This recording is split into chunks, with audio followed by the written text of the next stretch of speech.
Hola, qué gusto saludarlos y saludarlas. Bienvenidos, bienvenidas al segundo día de este Sustainability Week de Lead University, que en este 2025 ha querido pues comenzar eh, este año con este tipo de foros tan importantes y tan relevantes en un tema tan actual como es la sostenibilidad, la estrategia de negocios sostenibles.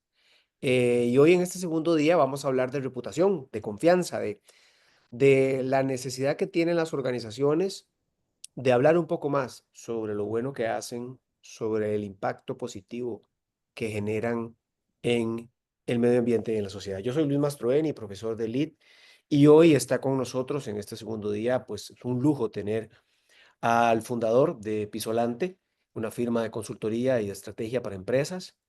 Ítalo Pisolante está con nosotros y hoy viene a hablar de reputación y de confianza. Antes de presentarte, Ítalo, buenos días y bienvenido. Luis, es un inmenso gusto. Ya tuvimos una experiencia hiper grata para mí de tu podcast y me la disfruté. Así que cuando me invitaste, bueno, era, era una asistencia obligada. Es un gusto estar contigo. Igualmente, Ítalo es ingeniero civil y es doctor en comunicación. Tiene su propia firma desde hace ya muchos años, Pisolante, en donde ha ayudado y colaborado con muchas empresas, fondos multilaterales, organizaciones de todo tipo en Centroamérica y muchas partes del mundo. Es autor de varios libros y también ha sido profesor universitario. Así que para nosotros en Lead University es un lujo tener a Pisolante hoy Esa es con una nosotros. gentileza. No, que no te crea toda esa gente que te está escuchando, porque es que advierto que Luis es amigo mío. Y los amigos nos queremos mucho. En consecuencia, uno siempre inventa cosas allí. Pero bueno, a ver, la verdad que lo Lo, que sí es cierto que dijiste es que la compañía cumple 50 años el año que viene. el año entrante, sí, eso estaba Fue viendo. Qué fundada en bueno. 1976. Wow. Pues sí, qué bien y qué bueno que estás con nosotros y sin duda alguna tu experiencia hoy nos va a ayudar muchísimo. Arranquemos, Ítalo, con el tema de reputación, porque ya después, un poquitito más adelante, vamos a ver cómo es que se alinean sostenibilidad y reputación. Pero primero me gustaría tu enfoque, tus primeras palabras sobre un acercamiento a reputación. Hablemos por qué de ese tema se ha vuelto tan interesante. Yo tengo tal vez bueno, desde que Merco en Costa Rica empezó hace ya 8 años, empieza a hablarse mucho más de temas reputacionales, aunque tiene muchísimos años, por supuesto, pero reputación y empresas. Contanos un poquitito, empecemos por ahí. ¿Cuál es tu punto de vista? Fíjate, Luis, tú que comentaste que eh, de la empresa que se fundó ya hace 50 años, déjame incluso ir un poco más atrás. El primer libro que tuve la fortuna de escribir, porque como dijiste, soy ingeniero, además ingeniero civil. Un ingeniero civil sabe que las estructuras son sólidas, robustas, seguras, si tienen buenas fundaciones. Pero si tú tienes buenas fundaciones, tienes que haber estudiado cuál es el terreno. Y si tú no sabes cuál es el terreno, no sabes cuál es la fundación. Y todo eso Mm, sucede sin que se vea. Porque cuando ustedes ven que están construyendo una vivienda o un edificio, ponen unas cercas que tapan y ustedes no tienen idea de lo que está pasando allí. Pero hay una absoluta revolución de talentos que están investigando aquello que no se ve, pero que le da seguridad a la estructura. En aquella época, yo resolviendo mis problemas de identidad, porque estudiando ingeniería, trabajaba en radio, trabajaba en televisión, escribía de temas que no tenían nada que ver con ingeniería y estaba en el módulo no de ingeniería donde estudiaba, sino en el módulo de comunicación, que es donde estaban, además de las chicas bellas, estaban la movida divina porque eran todos artistas. Entonces yo encontré un equilibrio entre los módulos de la universidad donde estudié y me escribí el primer libro que se llamó Ingeniería de la Imagen, Mm, porque detrás había una estructura que tenías que respetar. Es claro. decir, tú no empezabas por pintar del color que te gusta. Tú no empezabas por definir los muebles que se iban a colocar. Tú primero tenías que edificar. Entonces, ese concepto en aquella época era más de imagen, que es lo que ves, pero era un concepto muy superficial, muy inadecuado, porque entonces la gente puede decir que en vez de hacer una pared, coloca un papel bien ubicado o un cartón bien ubicado y tú no sabes lo que hay detrás, pero delante ves un papel. Entonces empezó a cambiar toda la semiótica, el mensaje de lo que suponía el llegar a lo que hoy, muchos años después, se habla de reputación. Entonces, reputación es una consecuencia de un proceso. A veces nos sobra arrogancia y nos falta humildad para reconocer que la reputación no nos pertenece. La reputación le pertenece al que me ve Público, y que sí. percibe de mí unas características. Entonces, cuando tú empezaste, así como me pasó con imagen, que también me parecía que le faltaba, empecé a tener dudas y después escribí otros libros y uno era el más reciente, bueno, estoy ahorita terminando el último, pero uno de los últimos era de la responsabilidad social empresarial a la empresa socialmente responsable y lo que yo hablaba era de que la responsabilidad social empresarial eran programas y proyectos, que a veces los hacían terceros, pero que no todo, no, tener programas de responsabilidad social en una empresa no te hace responsable No, porque hay empresas que tienen programas y proyectos de responsabilidad y son socialmente irresponsables. Entonces, el problema no era responsabilidad social, era empresa socialmente responsable, es decir, proceso. Y termino en esta larga respuesta que te conecta el porqué. A la reputación como una consecuencia, le hacía falta saber cuál era el activador más importante. Porque la definición académica de reputación es todo lo que es admiración, respeto y confianza. Pero tú puedes admirar a alguien porque es un arrojado, porque es un deportista, puedes incluso además de ello, respetarlo y decir, bueno, sí, yo lo respeto, yo lo admiro, pero harías negocio con él. mm, Y cuando hay un silencio, ahí se activa la confianza. Entonces, aquí lo que he aprendido, y lo comparto contigo y subrayo, perdóname la larga respuesta, es que también la reputación le hacía falta una, una investigación, un ordeñamiento mayor, de no empezar por por la consecuencia de lo que haces, sino empezar por qué debes hacer para tener la reputación que quieres. Y ella es confianza. ¿Y en qué se diferencia reputación y confianza? Pues son temas interesantes a hablar. sí, y ya vamos a llegar ahí, pero antes me gustaría que nos contaras, desde tu experiencia, ¿cuánto le aportan los temas sociales, ambientales de esa empresa socialmente responsable a este tema de reputación y confianza? Si nosotros pudiéramos, en algún momento RepTrak sacaba el dato de que el 42% de la reputación de una empresa venía dada por su estrategia social y ambiental. Ese dato de hace algunos años atrás. Pero en tu experiencia, los temas bien hechos, ¿verdad? No vamos a hablar aquí de greenwashing, vamos a hablar de temas que están dentro del core business, que se ejecutan a través de una estrategia, que tienen indicadores, etcétera. ¿Cuánto pesa eso en la reputación de una marca? La respuesta depende de la naturaleza de la empresa, pero si hablamos en promedio, en el pasado, te estoy hablando de los años 70, el 80% de la valoración de una empresa fundamentalmente era lo que decían sus libros, es decir, cuántas oficinas tiene, cuánto factura, qué infraestructura tiene, era lo que estaba en los libros, los tangibles. Sin embargo, en la medida que fue evolucionando la sociedad y empezando a socializar lo que es la relación con la empresa, empezaron a aparecer otros valores fundamentales, que tenía que ver con sus comportamientos, como con la forma y el objetivo final, más allá de generar el dinero, era construir el bienestar. Y empezó a aparecer algo que para los ingenieros era complicado, porque en el mundo de la ingeniería, 2 más 2 son 4. En el mundo de la reputación, 2 y 2 pueden ser cualquier número y a veces puede que sea 4, porque depende de percepciones. Entonces, ¿qué pasó en estos 40 años? Que empezó a tomar un valor fundamental cómo yo percibo la empresa. Puede que sea muy grande, puede que sea muy rica, puede que sea muy sólida, pero no es suficiente. Cómo se maneja su recurso humano, cómo se vincula con la comunidad. Sus productos son socialmente responsables.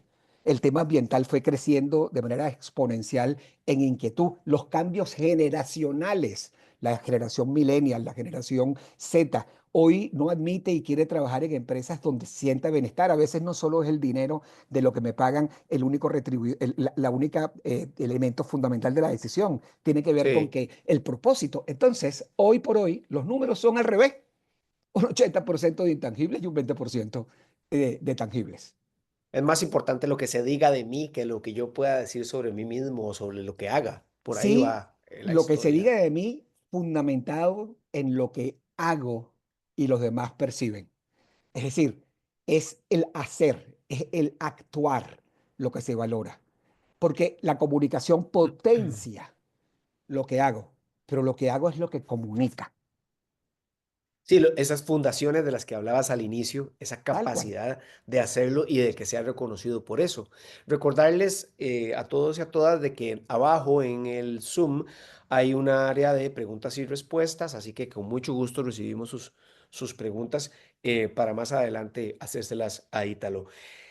Hablabas, me gustó mucho, me quedó resonando esa frase que dijiste, puede ser que yo admire a alguien, pero no haga negocios con él o con ella. El factor de la confianza, en esto que tanto Ítalo como Estrategia y Negocios y Datos, que es un grupo de investigación de mercado, vienen enseñándonos ya desde hace varios años a las empresas centroamericanas en quién confía el centroamericano em, y por qué confía. Entonces, Ítalo, contanos un poco esta derivada de la reputación, si se puede llamar así, que es confianza y cuánto pesa esto en la estabilidad financiera hoy en día en las empresas. Y comienzo el por qué confianza. El Foro Económico Mundial, que es la reunión más importante del sector empresarial y de la sociedad civil, porque acuden ONGs a Suiza, el Foro Económico Mundial publica una agenda de riesgo todos los años que hacen las dos empresas más importantes del mundo en materia de seguros. Y si hay alguien que sabe de riesgo, son las empresas de seguro que definen cuál es la prima que debes pagar para estar asegurado. Y la agenda de riesgo de los últimos 2 años es el problema de misinformation and disinformation. Básicamente, los problemas más graves que ha generado todo el concepto de información y De mala información. información Ujú. o fake news en general. Entonces, los eventos se han titulado Reconstruir la confianza. Entonces, hace muchos años, yo empecé a hablar de la confianza y de los elementos. El valor diferencial entre reputación, que me lo preguntaste antes, perdón, y confianza, es que la reputación es una percepción en un grupo determinado, en un tiempo determinado. La Una foto. reputación es mirando hacia atrás qué has hecho y cuánto merecen tus actuaciones, que yo tenga admiración y respeto y alguna ligera confianza. Pero cuando hablas de confianza, no hablas mirando hacia atrás, sino de la expectativa de lo que vas a hacer hacia adelante. Es decir, yo confío en que va a ser lo coherente que yo creo que va a ser, sí o no. Yo confío en que esa actuación es la que va a seguir repitiendo, sí o no. Esa es una respuesta muy binaria. Entonces la confianza se convierte en un beliefs, en una creencia, en un acto de fe. Y es, no, no, no, yo sé que lo va a hacer, yo confío en él. Entonces, si tú unes todos los atributos, las cosas que hay que hacer para construir confianza, y en el tiempo mantienes las actuaciones que generan la Mm. admiración y el respeto, haces una reputación muy sólida, muy robusta. Pero tú hablaste de la investigación que tenemos 3 años haciendo con la revista Estrategia y Negocio y con tu tocayo Luis Maturén en Datos, que es una En firma de datos. consultoría. Ujú. A mí la revista me pidió hace varios años que los ayudara a crear temas de un ranking en términos reputacionales. Y yo le dije, miren, yo más que el tema de reputación, que hay muy buenas empresas que lo hacen, yo trabajaría en confianza, que no, nadie lo está haciendo. Claro que tiene una implicación reputacional, pero es confianza. Es la base donde yo proyecto el futuro y creo o no creo que vas a actuar de una manera, no de qué es lo que tú has hecho hoy como el top of mind. Es decir, el top of mind Claro. es todo lo que se agrupó aquí en la cabeza es lo que va a hacer que yo diga es, oye, mira, esta gente es confiable, esta gente, pero también es porque le genero. Entonces, Costa Rica, Centroamérica, le dije, vamos a hacer una investigación completa, pero yo no quiero pagar y darme el vuelto, la va a hacer una firma de específicamente investigación y yo lo que voy a hacer es análisis. Lo hemos hecho 3 años y acaba de terminar la corrida del 2025. Pero ¿qué pasó el 2024? Que por cierto, gracias a ti, a tu evento y en aquella compañía, Dos Pinos, en la que tanto valor has dejado, básicamente presentamos que en el año 2024 la confianza en los líderes empresariales en cada país de la región, en Centroamérica, en el año 24 fue un 68%, eso es un número alto y ahora voy a comentar por qué está pasando eso, y un poco menos en el año 23, es decir, mejoró. En el caso de Costa Rica específico también mejoró. El número era un número del 56% versus el 23% que había sido un 40%. Perdón, un 65% y en un 60%. Eh, Ahora, cuando hablamos de la empresa privada, hablé de líderes, de personas que generan confianza. Ahí fue curioso porque se mantuvo el mismo número del 23 y el 24. Es decir, en el tema de empresas hay una tarea pendiente y por eso me gustó mucho cuando todavía no estábamos al aire y le pregunté a la universidad, al Lead University, que esto de la Semana de Sostenibilidad me gustaba y cuando le pregunté sobre sus focos me dijeron, oye, es liderazgo y tecnología. Bueno, entonces, si de liderazgo y de formar líderes se trata, lo que hay que generar son niveles de conciencia de los impactos. ¿Y en qué? Y cierro con números de Costa Rica específicos. Bueno, la variación positiva al 24 es porque fue, como les dije, un 65%, de un 60% que había tenido el 23. Pero si preguntas, ¿por qué están confiando en los empresarios en Costa Rica? Es decir, sus rasgos personales, ¿qué hacen? Tiene que ver con trayectoria, con lo profesional, con la calidad humana, con la honestidad y los principios, porque la investigación valora que tú percibes de líderes, particularmente como los elementos que construyen confianza. El otro es cómo hacen las cosas, es por sus resultados, por la innovación, por la forma como toman decisiones, por la equidad, etcétera. ¿Y el para quién lo hace? Evidentemente, bueno, porque tienen que hacer negocios sostenibles. ¿Cuánto pesaba? El qué pesaba 43%, el cómo 32% y el para quién 25%. Sintetizando, en el caso de las empresas, el qué y el cómo tienen la misma valoración. Entonces ya no solo es el individuo líder que por su trayectoria yo valoro y que es muy importante, en el caso del empresario.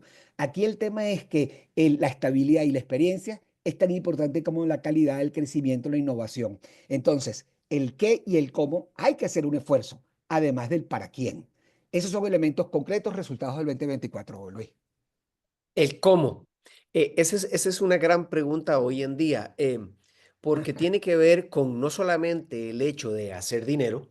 Las empresas están hechas para hacer dinero y en esta semana de la sostenibilidad queremos insistir en el tema de que no estamos hablando de sostenibilidad, esa que a veces nos imaginamos como el cuidar arbolitos o defender a las ballenas, que son cosas muy, muy, muy importantes, pero no estamos hablando de eso, estamos hablando de sostener negocios en el tiempo. De eso se trata esta estrategia en esta Claro, semana.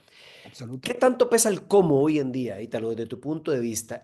Ya nos has dicho los datos puntuales que arroja la investigación, pero en la pregunta puntual, el qué hago, perdón, el cómo lo hago se ha vuelto más importante el qué hago desde tu punto de vista. Bueno, pues fíjate que la respuesta es sí, porque el cómo habla del proceso. En consecuencia, la forma como tomo decisiones. Formar líderes, que es lo que hace justamente esta universidad, Lead University, requiere modelar las características, el perfil de ese liderazgo. Y ese liderazgo, en efecto, en el mundo empresarial, es cumplir con los intereses fundamentales del accionista. Y eso no tiene nada de pecaminoso. Mm, El para problema nada. es que cuando los excesos de que mi objetivo en el cómo hago es solamente para generar bienestar económico, el desequilibrio te hace perder confianza y, por supuesto, una consecuente mala reputación. Entonces, el objetivo de una empresa, y por eso estamos hablando tanto del propósito, del por qué hago lo que hago, ese elemento se ha convertido en un elemento de diferenciación. Entonces tú lo decías, ¿es hacer negocios en las empresas? Sí, pero es hacerlos de manera responsable. Y la responsabilidad es un estado de conciencia del impacto de lo que haces o dejas de hacer. Eso supone que tú tienes que, en el cómo, decidirlo. Y aquí el elemento es clave. Una empresa tiene actuaciones, y yo las separo en actuaciones empresariales que responden al interés del accionista y intereses institucionales que responden al interés de la sociedad. Porque si solamente es uno y no el equilibrio al otro, no es sostenible. De ahí nacieron los conceptos de sostenibilidad, en la búsqueda de Claro. equilibrios. Sí, y de largo plazo, Claro, de que te hacer que garanticen el largo plazo. que la empresa perdure en el tiempo. Vamos a hacer un pequeño paréntesis porque también esto es una institución académica y tiene que ser lo más objetiva posible. Hay voces, cítalo, en estos días que preparábamos esta conversación. Hablábamos de lo que está pasando con la llegada del señor Trump en los Estados Unidos, con los temas de ESG que desde hace varios tiempo vienen siendo atacados, los temas de diversidad, equidad e inclusión, empresas que se hacen para atrás, que cambian su forma de pensar. Los temas que terminan siendo una fortaleza desde el punto de vista reputacional y de confianza Pues fíjate que lo primero que me recordé fue una frase del señor Peter Drucker, de todo esto un, un, y hemos perdón, visto, perdón, y hemos visto cómo em, las cosas empiezan como a cuestionarse más de la cuenta. ¿Cuál bueno, es tu percepción? ¿Qué es lo que va a pasar con estos temas? mira, el mayor peligro en tiempos de incertidumbre no es la incertidumbre en sí misma, sino actuar con la lógica de ayer. Eso lo escribió el señor Drucker en 1980 y pareciera que es de 1900, del 2025. La lógica de ayer no es buena consejera. ¿Por qué? Porque hoy por hoy, ¿qué hay? Hay regulación por un lado en la Comunidad Europea y desregulación por otro en el tema de Trump. Trump dejó de firmar los protocolos en París, ya dijo que el tema del plástico no tiene, puede ser de un solo uso, mientras México, su vecino, está generando una nueva legislación donde aumenta el castigo a aquellas empresas que no tienen plásticos de segundo uso. Ujú. Eh, eh, el tema de la economía circular empezó a tener toda una movida en el piso. El tema de sostenibles de las operaciones tiene que ver, por ejemplo, con comportamientos de transparencia. Cambió la administración de Trump de que las empresas no tienen ahora que rendir cuentas sobre cómo operan fuera las organizaciones en términos de transparencia, pero sí lo tienen que hacer en Estados Unidos. Es decir, que una empresa puede perfectamente delinquir fuera, pero no tiene implicaciones en el país de donde viene. Después, hay un elemento que vincula en el ESG a la S de sociedad. Y por supuesto hay temas de greenwashing. Todo esto que está aquí es lo que hace que en la práctica, hablando más en el futuro, es que hay cambios en la cooperación climática, en la competencia geopolítica y el pragmatismo económico, en los dilemas empresariales de actúo o no actúo. Por eso hay empresas que han seguido el DIE y pareciera que estamos hablando de un tema solamente de las sociedades LGTB. Y perdóname, el concepto de DEI es diversidad, equidad e E inclusión. Es inclusión. decir, Ujú. eso supone que no solo es el tema. Y sin embargo, hay empresas que lo han seguido. Y el tema de ESG se ha convertido en este momento, en el tema medioambiental, de sostenibilidad y de gobernanza, en una forma completamente distinta. Eso es lo que se ha hablado en lo político y está en los medios. De hecho, en los medios, algunas instituciones financieras como BlackRock empezó a bajar la carga de cuestionamiento. Pero en la práctica, mi querido Luis, respondiendo a tu pregunta, nada de todo el avance que hemos tenido en materia de conciencia lo va a detener estas actuaciones de corto lo que plazo yo creo. que tienen que ver con lo que está pasando en Estados Unidos. Claro que en Europa había excesos. De hecho, también hay cambios Sí, importantes en la regulación así es, europea con los cambios que hubo en el Parlamento en Europeo. el Parlamento Pero al Europeo. final del camino, cuando tú decides si vas a invertir o no en una empresa, tú no vas a comprar un problema. Tú chequeas sus relaciones con la comunidad y eso Claro. depende de cuál es el equilibrio en tus beneficios y los beneficios de la sociedad, la actuación institucional y la actuación comercial. Tiene que ver con el terreno donde estás, esa permisería que tuviste con respecto al impacto de lo que haces o los efluentes de agua que tú afectas. Todas las inversiones pasan por el tema de ESG, de ESG. De hecho, en España, donde tú y yo nos conocimos y nos hemos visto en esa curiosidad que tú tienes por las nuevas tendencias, en una reunión que tuvimos en varios, digamos, interesados en el tema, dijimos, chicos, lo que hay que cambiar es el nombre de ESG por otro nombre, porque todo lo que hay Sí. detrás no va a cambiar. Exactamente. Y eso es lo que yo creo, que además las empresas tienen que darse cuenta que las que se han involucrado en esto y lo han definido estratégicamente, tienen un business case, lo han logrado, esto les ha beneficiado de una u otra forma. Y creo que esto es lo que va a continuar a pesar de que haya siempre tal vez momentos en donde haya pausa. Sí, pero Luis, hay que tomar en consideración, y te lo digo por experiencia propia, hay juntas directivas de empresas en las que yo soy consultor, que yo no puedo usar la palabra ESG, no puedo Sí, usar la correcto. palabra DOS, no puedo usar la palabra DEI ahora, porque se ha ideologizado los temas de sostenibilidad. Se ha transformado la transformación de la sostenibilidad en un tema político y el cambio de narrativa de la Ujú. sostenibilidad Ajá, para la eficiencia económica es un elemento que debe estar presente en tu cabeza. ¿Por qué? Porque la polarización y los riesgos para las empresas hace que la sociedad se sienta agraviada y esa hostilidad se vuelca contra la empresa. Y hay una crisis de credibilidad y hola. desinformación por los fake news. Bueno, cuando se cambió de propietario en la red de ahora X, aumentó el 50% de los fake news en esa red. Entonces, Claro, ¿a dónde voy? Si tú no modelas tu liderazgo en esta y en el mundo académico y en el mundo de las empresas, donde tienen la universidad de la empresa como un mecanismo de formación continua, si tú no entiendes que la narrativa es otra, la aproximación estratégica de cómo llegar y por dónde es otra, si tú no haces eso, estás pensando con la lógica de ayer. Y la lógica de ayer no resuelve los problemas. Tienes que construir una nueva lógica para construir los correctos mensajes. que además lo que está de fondo no ha cambiado. La Nada. narrativa con el que abordemos es lo que tenemos que cambiar. ¿Y por qué? Porque antes la relación de las empresas era con el gobierno como regulador. Ahora hay un activista, un ciudadano activista que Claro, decide con quién trabaja, en quién confía y de quién habla bien o mal.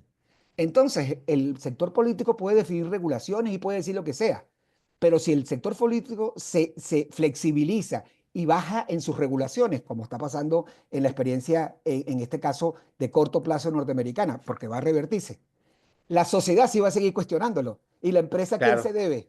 Se debe al consumidor. al consumidor. Entonces está condenada a resolverlo. Y te digo por qué. Una investigación muy reciente que a mí me llamó la atención. Cuatro, a nivel mundial, 4 de cada 10 personas consultadas a nivel mundial en temas de Trust Barometer de Edelman eh, sostienen, 4 de cada 10, que el activismo hostil es la única manera de resolver los problemas. Wow, 6 de cada 10 dicen que el gobierno y las empresas y los ricos están afectándome a mí. ¿Por qué? Porque la manera vieja de entender al capitalismo hace que el capitalismo en un 51% de la gente es más malo que bueno, cuando es el único sistema que garantiza el bienestar. es Entonces, correcto. al capitalismo le faltaba un apellido, era un hijo natural. Ahora el apellido es capitalismo consciente, capitalismo stakeholder, capitalismo Stakeholders. responsable, como quieras llamarlo, pero un capitalismo consciente de su impacto. ¿Por qué? Porque no hay un sistema socioeconómico y geopolítico más importante que el sistema que tenemos, pero hay que defender el sistema, formándonos como líderes responsables, conscientes cuando tomamos decisiones. y transformándolo para que evolucione en lo que queremos que sea, para que tenga el impacto que queremos. Tenemos preguntas ya, Ítalo. La primera me parece muy interesante. Dice, ¿es posible tener una reputación impecable en todos los grupos de interés? ¿O siempre Ah, habrá que sacrificar la percepción positiva de algún sector? excelente pregunta. Miren, mis queridas amigas y amigos, hay tantas reputaciones como audiencias. Así es. De hecho, Merco ha hecho una cosa muy buena. San Segundo es un gran tipo y tiene mucha experiencia. De hecho, esa firma comenzó y esa modelo comenzó con Justo Villafañe, un querido Mucho, amigo en sí, paz claro. descanse. Y justo, fíjate, por cierto, justo que fuimos amigos. Yo fui corresponsal en Latinoamérica de las investigaciones que él presentaba en España. Estoy hablando hace más de 30 años. Justo fue el presidente de lo que yo llamé el Tribunal de Inquisición de mi tesis doctoral. Porque aquello era Inquisición, ¿no? Pero bueno, pero pude sacarla. Fui Pero lo lograste. sobreviviente y me gradué con el doctorado siendo justo. Justo fue muy metódico y la aproximación de este segundo, su socio en el momento y hoy que encontró la Merco, es multi-stakeholder. Entonces, no basta tener una categorización de la reputación, porque la primera pregunta que le haría es ¿en quién? ¿Reputación en quién? Si es en público informado, eso es una respuesta. Pero eso no significa que la reputación en ONGs de tu empresa sea la misma, o que los periodistas sea la misma, o con el gobierno Correcto. sea la misma, o con el sector financiero que invierte sea la misma, que con el sector internacional de inversión sea la misma. Peor aún, que la reputación hacia adentro de la empresa, en tus colaboradores, sea la misma. Hay Claro, tantas reputaciones como audiencia. sin duda alguna. Y la otra pregunta es, em, cuando hay crisis en las empresas, algunas piden disculpas, pero pocas logran recuperar esa confianza. ¿Qué diferencia a las que sí logran redimirse y seguir adelante? A ver, sin poder mencionar nombres por obvias razones de confidencialidad. Sí, claro, Sí se puede salir de una crisis reputacional ganando. Una crisis reputacional tiene un impacto inmediato en lo comercial y automáticamente puedes en el corto plazo bajar tus participaciones. Pero yo he vivido en lo personal, trabajando con empresas, cómo eso baja e inmediatamente sube por la forma como manejaste la crisis. claro. Esa es una parte. Y la otra, por la confianza que tú habías construido, el respeto y la admiración antes de que sucediera la crisis. Cuando tú tienes en la vida una cuenta de ahorro, que a veces te cuesta, oye, tener que meter esto en la cuenta de ahorro, me lo descuenta la compañía, pero además no es suficiente, yo de lo que gané voy a meter un poquito más. Siempre hay una estrechez que dice, "Oye, y si me pasa algo, tengo que tener un ahorro". Eso es exactamente igual en el mundo reputacional y en el mundo de la confianza. Cuando hay una crisis, fundamentalmente lo que tú le pones mano es a tus ahorros. Es decir, cuando tú tienes un tema, Dios quiera nunca suceda, clínico, y el seguro llegó hasta un punto, tú tuviste que pagar una prima de seguro. Y ese día dijiste, Claro, gracias a Dios que tuve la prima de seguro. Pero no fue suficiente, tuviste que ponerle mano a tus ahorros. La confianza es una cuenta de ahorro que se convierte en reputación. Y esa cuenta de ahorro no puedes tenerla en cero. Entonces, yo te puedo decir que de la forma que como tú manejes la crisis y de la trayectoria que tú traigas, y eso es trabajar, no es la fama, soy famoso. No, no, es lo notable que tú eres, la notabilidad. No es el alto, el perfil notorio, sino lo notable que tú eres. lo que Y has ese elemento. construido. Y eso es lo que hace la diferencia. Claro, por supuesto. Esta es muy buena y muchas gracias por hacer esta pregunta. Em, Muchas veces, Ítalo, creemos que las empresas que tienen una estrategia de sostenibilidad y que tienen una buena reputación tienen que hacerlo del portón para dentro de la empresa.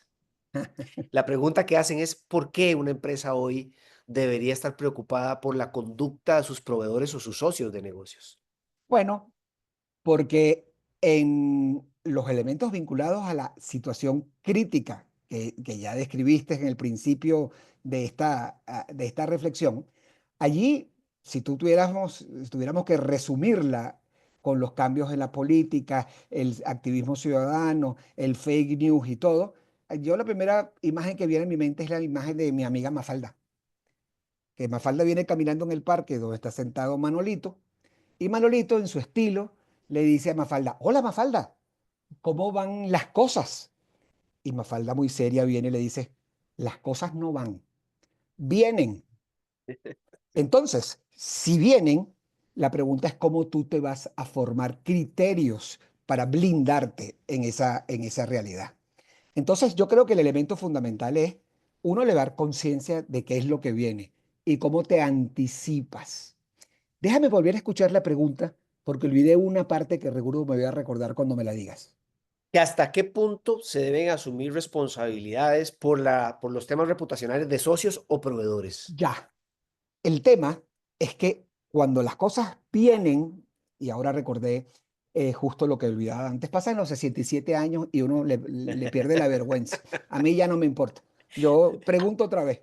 Me parece bien. El tema es que hoy, y te lo digo porque también viví una experiencia, no digo nombres, en una institución financiera multilateral muy relevante, que iba a meter dinero cuando se estaba capitalizando el gobierno de un país, de otro país que no era accionista, y resulta que en ese momento esa institución financiera financió a una hidroeléctrica.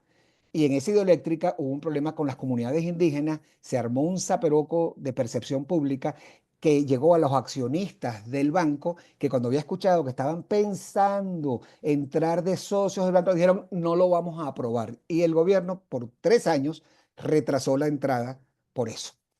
Lo que hacemos nosotros tiene impacto, pero hace lo que hacemos aquellos que nosotros convocamos como proveedores también tienen impacto. Yo tuve una planta en Guatemala donde la planta que se estaba construyendo, que estaba vestida, uniformados, todos preciosamente con el logotipo aquí, eran los malos de la película. Y la misma compañía tenía una escuela, que toda la escuela financiada por la compañía, pero el uniforme no era con el logotopito aquí grande, era el de la fundación. Esos eran los buenos. Y los buenos y los malos eran la misma persona, solo que no se conectaban de la misma manera. Entonces, ¿cuál es la solución de esto? Y esto voy a hacer un atrevimiento ingenieril. Esto para mí era las 3 dimensiones que tienes que resolver para poder construir confianza. Uno es, claro, tienes que analizar el entorno. En el entorno, es decir, aquello que rodea a la empresa, está la reputación. Ahí está mi percepción de lo que yo veo desde afuera. Claro. Pero lo que yo veo desde fuera de la empresa, en la parte de afuera, el edificio, el color, la camiseta, el logotipo, algunas cosas que hace y que las pone a nombre de la compañía, es tu contorno. Primera dimensión, entorno, está la reputación. Contorno, lo que yo veo de lo que haces, es un mensaje. El tema es que lo que yo no veo, como pasa con la construcción del edificio, está dentro y se llama dintorno. Y allí, entre el dintorno, Mm. donde está la cultura de la empresa, el entorno, donde está la identidad de la empresa, y el entorno, donde está básicamente la reputación, y la suma de esto transversal es confianza, tú tienes que trabajar cultura y definir propósito. Tienes que revisar la identidad, si la identidad es coherente con la cultura que modifica. Y tienes que revisar cómo se percibe hacia afuera para hacer los fine tuning que tienes que hacer. Entonces, este es un proyecto que yo llamo la geometría de la reputación. Sí, y eso nos responde a una pregunta que había por ahí del tema de la parte interna y la parte externa y cómo tienen que jugar este partido, por decirlo así, juntos. Me detengo un momento a las preguntas porque hay varias más, ahorita las vamos a hacer, porque me interesa una, que nos gastemos un tiempito en esta, porque esta es una escuela de negocios, esta es la cátedra de ciencias empresariales y lo que mucha gente puede estar pensando, bueno, muy bien, reputación, confianza, ya me demostraron todo lo importante que es, etcétera. ¿Cuánto pesa esto? Y vamos introduciendo el tema de mañana en la parte financiera, Ítalo. ¿Cómo es que yo le puedo explicar a la junta directiva que tiene que invertir un poco? Porque una de las primeras cosas que hay que hacer para trabajar en reputación es medir. Esa medición no es gratis, hay que invertir. Y esa inversión no va a venir mañana a nivel de retorno para la empresa. ¿Cuáles son los argumentos desde el punto de vista del impacto financiero de trabajar en la reputación? Fíjate que la primera definición de desarrollo sostenible puede estar consciente de la necesidad del compromiso a largo plazo, sin comprometer las necesidades del presente. Ok. Después se habló por primera vez de las tres cuentas de resultado, la económica, la social y la ambiental.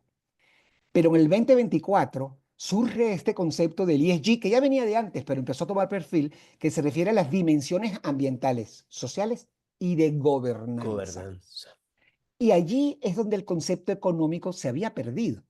Y creo que lo que está pasando ahorita con este nivel de practicidad de juntas directivas que no quieren hablar de todos estos temas de ambiente, de reciclaje y tal, es que estamos viviendo hoy la recuperación a dimensión económica de la sostenibilidad. Nosotros tenemos que mejorar nuestros indicadores que reflejen el impacto económico de lo que estamos vendiendo. Igual pasa en los temas de comunicación, porque los intangibles sí se pueden hacer tangibles, como tú lo decías, con indicadores.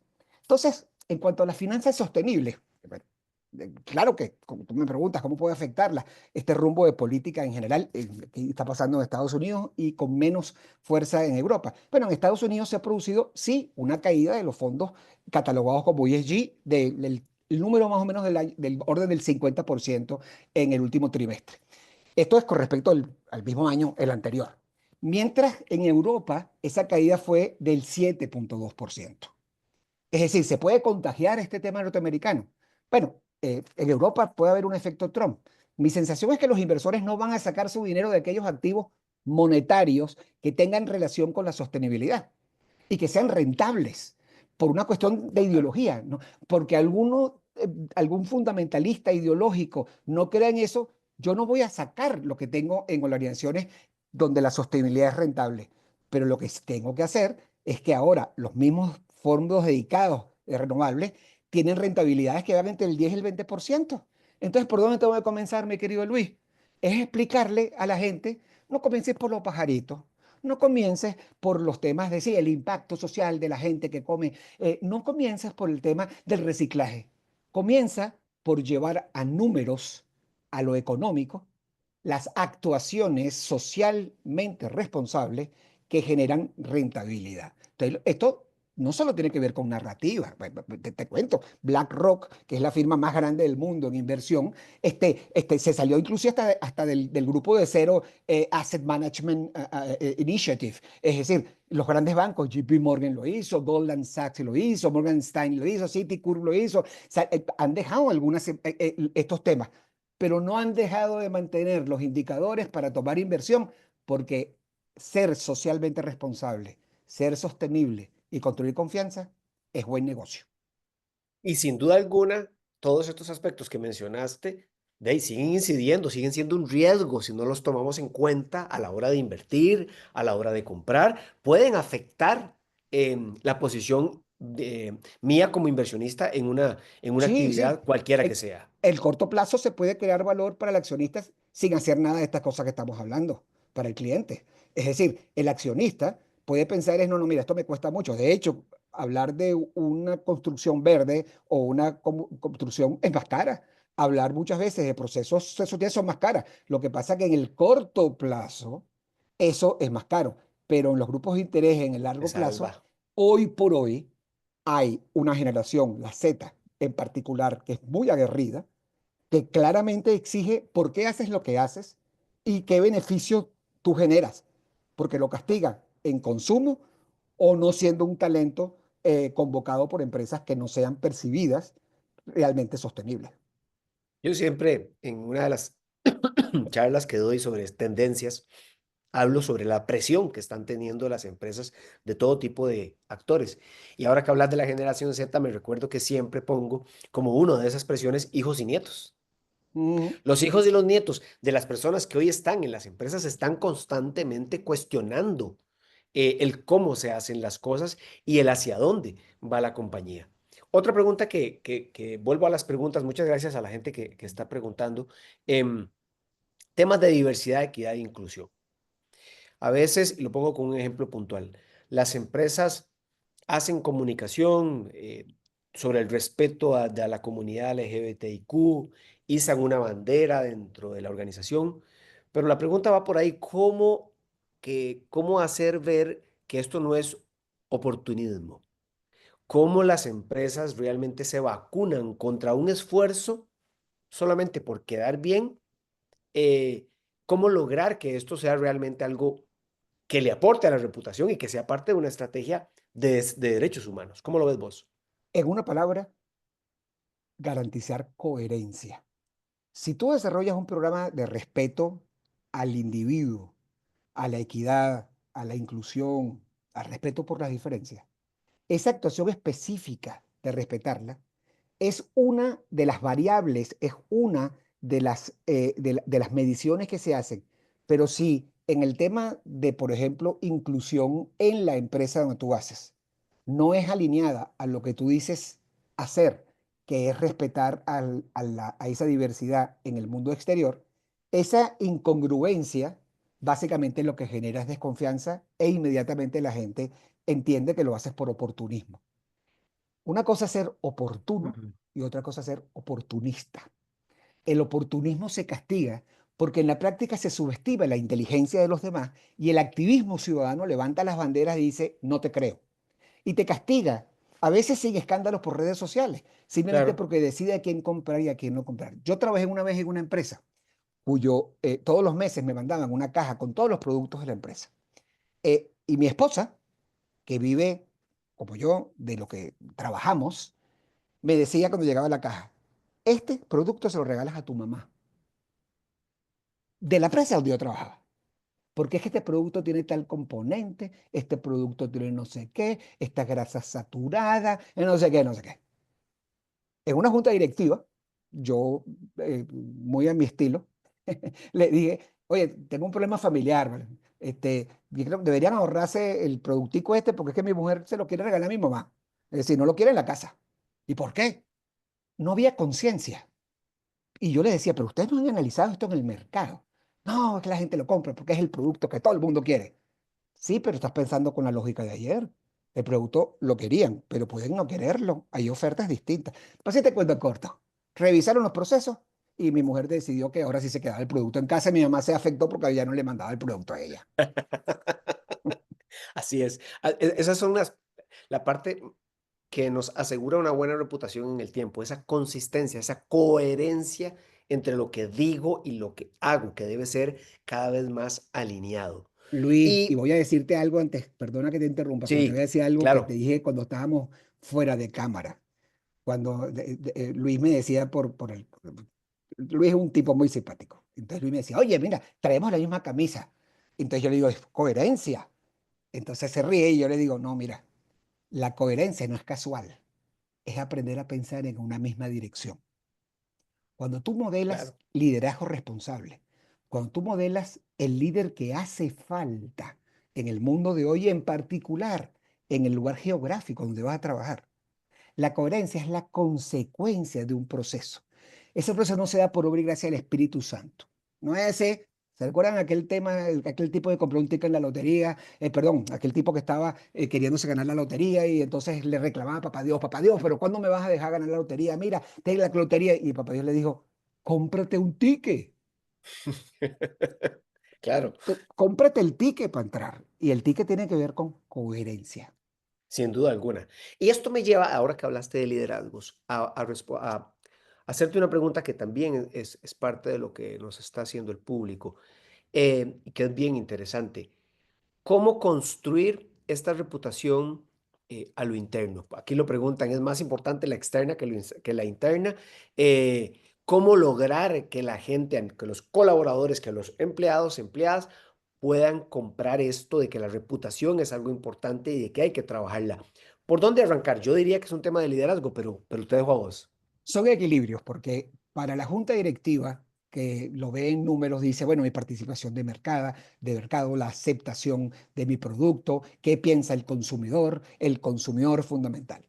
Si tú vas en la junta directiva, si vas a algunos CEOs que piensan con la lógica de mañana, ellos dicen, sí, pero yo necesito que el empleado sea el centro de todo, porque el otro está pensando que el cliente debe ser el centro de todo.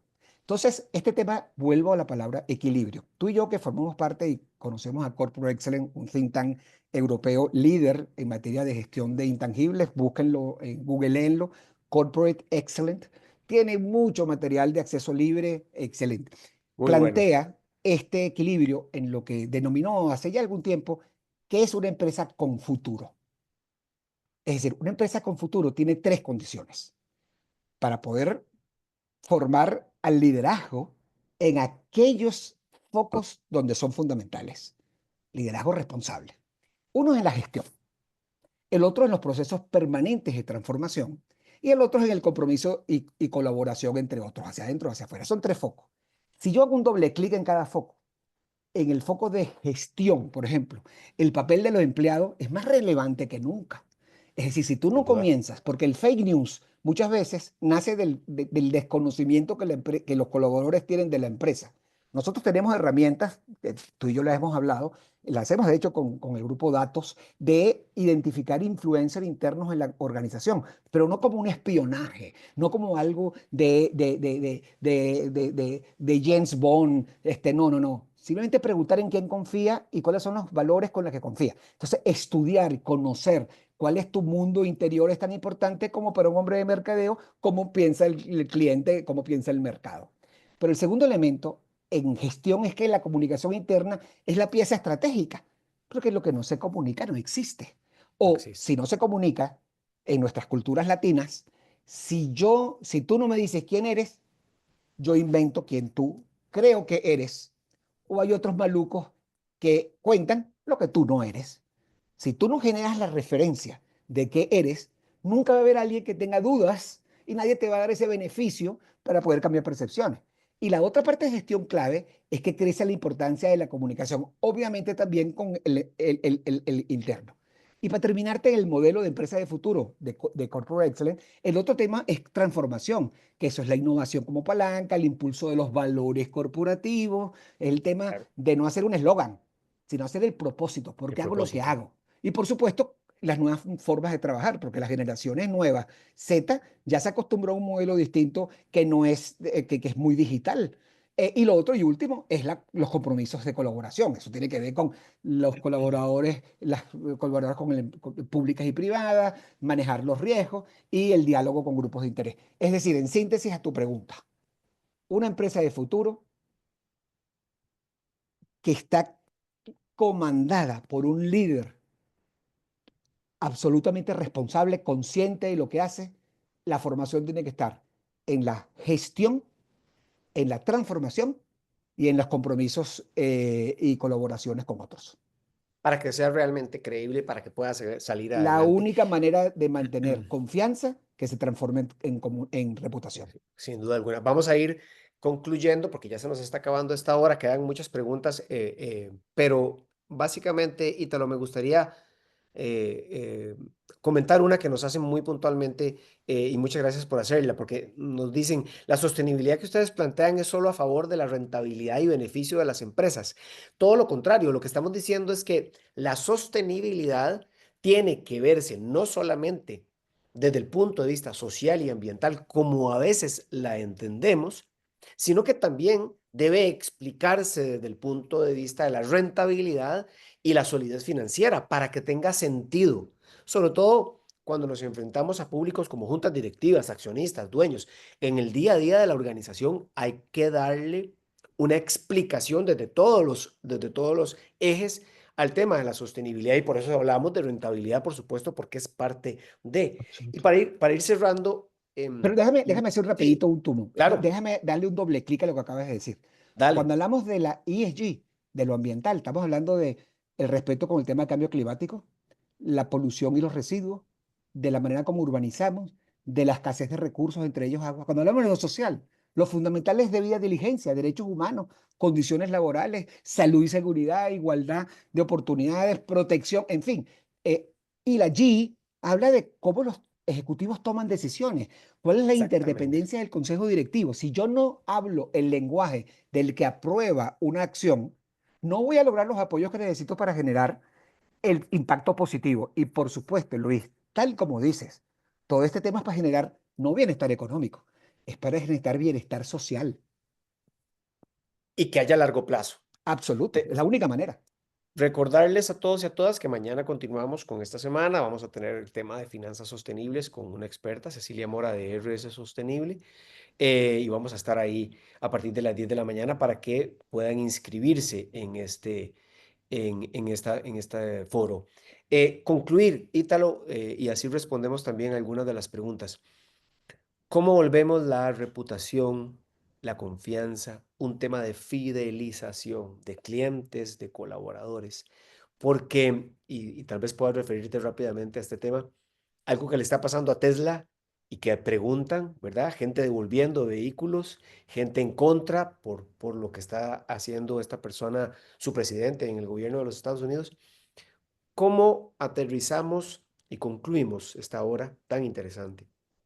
Reputación La- para fidelizar y reputación como base de los negocios hacia el futuro. eh, Nos sobra arrogancia y nos falta muchas veces humildad. El beneficio de manejar algo trending, algo que me encanta en un carro de Tesla, hoy pasa por el impacto de lo que está haciendo, de la manera como lo está haciendo el propietario de la empresa. La Ujú. conexión entre la reputación del líder y la reputación de la empresa es lineal. No hay empresas con buena reputación y con un líder de mala reputación. Hay empresas con una buena reputación del líder y con una débil reputación de la empresa. El tema es cómo lograr que ambos crezcan. Y eso me recuerda a Drucker, para ir cerrando. El mayor peligro en tiempos de incertidumbre no es la incertidumbre en sí misma, es actuar con la lógica de ayer. La lógica de ayer no es la linealidad de que el señor dueño de Tesla se siente que está mejorando la economía, pero está dejando de ver las implicaciones de alguien que no es quedar bien con el señor Trump o con lo que él cree que es su prioridad, sino con los clientes de su compañía. Una encuesta sencillita es saber cuánta gente que maneja Tesla hoy no quiere seguir manejando, no hace que le tiren piedra. Yo terminaría, mi querido amigo, este encuentro, porque a mí este tema de la arrogancia y que muchas veces está en el sector privado y por eso hay que tomarse una pastillita de un medicamento que venden en Costa Rica, yo lo he visto y de hecho lo he comentado, y que es vital tomársela todas las mañanas. Ese medicamento se llama Ubicatex. Ubícate. El mundo tiene a un ciudadano activista, que además ahora 4 de 10 dicen, como antes mencioné, que tiene que ser un activismo duro, cuestionador. Entonces, esas empresas que sienten que tienen el monopolio de la razón, o esos líderes que tienen el monopolio de la razón, como sucede en el ejemplo de la pregunta que tú hiciste, es esa certeza. No sé si vieron la película Cónclave, la recomiendo. Hay una parte de de la película que yo la vi varias veces, la echaba para atrás y para adelante, para atrás y para adelante, porque quería anotar textualmente. No voy a adelantarla, pero aquellos que la vieron, en el momento en que estaban terminando de definir quién era el Papa, él dijo, la certeza es la enemiga de la unidad. La Mm, certeza es la enemiga mortal de la tolerancia. Es decir, la certeza, esa absoluta seguridad de que es así, porque así lo he hecho siempre y así funcionó y así va a funcionar. No, la lógica es otra. Entonces, la certeza siendo enemiga de la unidad y siendo la enemiga mortal de la tolerancia. Entonces hace que nuestra fe es la presencia viva, porque camina siempre al lado de la duda. Si no existiera la certeza sin la duda, no necesitaríamos la fe. Un líder responsable que se forma tiene una profunda fe en sus capacidades, en las habilidades que ha construido, pero la humildad para complementar aquellas que tiene y escuchar al otro desde otro. Entonces la duda debe ser parte de la vida. Necesitamos esa fe y creo que el liderazgo modelado en universidades como LEED y otras tiene que ver con esta que yo llamo evangelización corporativa. Y esta no es una reflexión religiosa, amigos, es una reflexión de vida. Necesitamos líderes con la humildad de reconocer la duda, que se equivoquen y sepan disculparse, pero que sus actuaciones sean consistentes después. La certeza puede convertirse en la arrogancia que bloquea el compromiso, la lealtad y la solidaridad. Así que necesitamos formar líderes que sean conscientes de lo que tienen y lo que no tienen y que vivan con la duda, pero tengan la fe en sus capacidades. Y solo el liderazgo de estas personas dentro de las organizaciones va a crear una robustísima reputación, va a generar confianza y hoy reputación y confianza son parte de esa ecuación para que nos elijan en el mercado y podamos seguir teniendo empresa por mucho tiempo. Un gusto, Ítalo, un placer como siempre conversar con vos. Ha sido un lujo para la universidad. Te agradecemos muchísimo este ratito que hayas Ah, Luis, sacado. yo soy débil de carácter. Yo no aguanto dos pedidas. Cuando tú me Así escribiste, yo que dije, cuenta conmigo. muchas gracias. La hemos pasado muy bien. Yo espero que para todos y todas haya sido un momento de aprendizaje. Bueno, Nue- les doy mis datos. Sí, claro, por supuesto. Mi dirección de, a ver, En LinkedIn. Estás en exacto, LinkedIn como Ítalo Pisolante. es más, si me buscan en LinkedIn, ahí está hasta mi WhatsApp. Yo siempre contesto, pero sean tolerantes porque a veces estoy metido en muchas cosas. Métanse en LinkedIn, busquen allí Ítalo Pizzolante Negrón y yo con el mayor gusto les comparto lo que pueda tener. Hay mucho material a compartir. Luis, Claro que gracias. Y sí. a la universidad, No, me encanta el nombre de Lead University. Me gusta, me parece muy bueno. Y eso de formar líderes en la parte, digamos, tanto liderazgo de tecnología, es un acierto. Los felicito. muchas gracias, Ítalo, por este espacio. Gracias a todos y a todas por compartir con nosotros. Nuevamente los esperamos mañana porque mañana concluimos esta Sustainability Week de Lead University. Gracias y que tengan buen día.